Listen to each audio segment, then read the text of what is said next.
Early this year, Dr. Michael Rose from the University of Adelaide was in Oikusi, where he has researched and reported on scam syndicates and transnational crime in Timor-Leste. Dr. Rose joined RTTL World News reporter Jageris from Australia to share insights into his work in Timor-Leste and his observations on the country's vulnerability to these threats.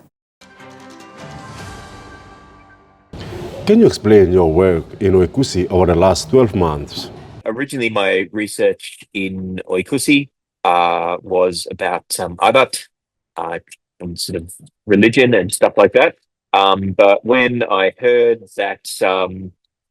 heard stuff in the news about these scam centers and things, I thought I'd go and have a look for myself.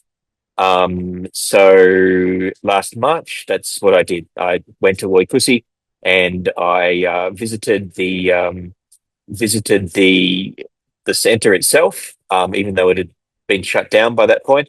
And I spoke to some people who, one way or another, had been involved. What observations have you made about the presence of transnational crime and scam centers in Timor-Leste? Oikusi hadn't changed very much. Sort of day-to-day life in the town and in the hills was still very similar to what it had been 2 years ago, 3 years ago, 5 years ago, 10 years ago. So even though there had been a compound with sort of 200 or 300 people working in it, sort of making phone calls to overseas and that type of thing, that didn't impact the sort of daily life of the town very much. It was very separate, which I thought was sort of interesting. What makes Timor-Leste vulnerable to transnational crime? Transnational crime tends to set up operations like this in places where governance is weak, where the police are ineffective, and where there's very high levels of corruption. So basically they can bribe officials and people like that to look the other way or even facilitate their operations. Now, look, Timor-Leste obviously isn't perfect. Everybody knows this. Nowhere is perfect. But on the other hand, it's not a weak state in the same way that some other places in Southeast Asia are, where these operations have been known to thrive. Specifically Cambodia, specifically bits of Myanmar. So I think what's happened here is that there's essentially been a misunderstanding.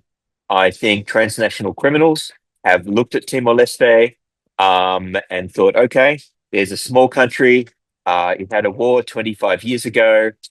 Maybe we can set out our operation here. And that will be a good place for it. But I think what they've found, right, is that Timor-Leste isn't as weak as they think it is. And that's why we've seen the scam center in Oikusi shut down. And we've seen these recent arrests in Dili and I believe Nuticia. What does the recent response from the National Police say about Timor-Leste's approach to the issue? At some level, whether that's sort of political or within the police or some combination of both, this issue is being taken seriously. And that a choice has been made to show these criminal networks that they can't operate with impunity in Timor-Leste.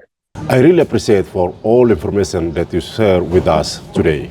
Thank you very much. Thank you very much.